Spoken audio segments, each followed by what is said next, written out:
Cuplikan penghancuran epek seorang pendukung angkatan bersenjata Ukraina dan perburuan personel angkatan bersenjata Ukraina yang dilakukan oleh UAV serang angkatan bersenjata Rusia viral di media sosial Telegram pada Sabtu 30 Desember 2023. Dalam rekaman tersebut memperlihatkan pertempuran sengit yang menegangkan antar dua negara bekas Uni Soviet. Mereka kembali terlibat aksi saling serang di salah satu wilayah pertempuran yang tidak disebutkan namanya dalam narasi unggahan.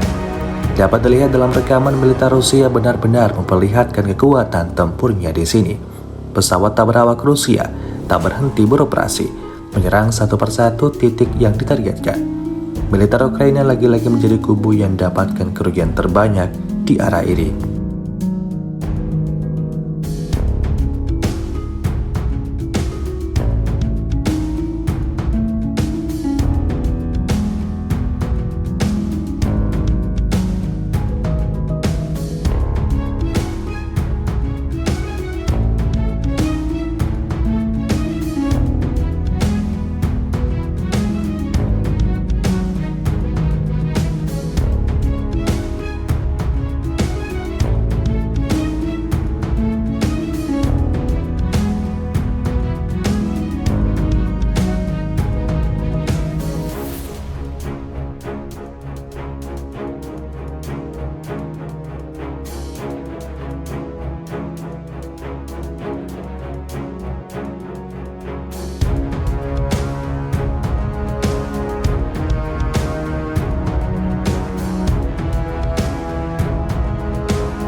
Download Tribun X sekarang, menghadirkan lokal menjadi Indonesia.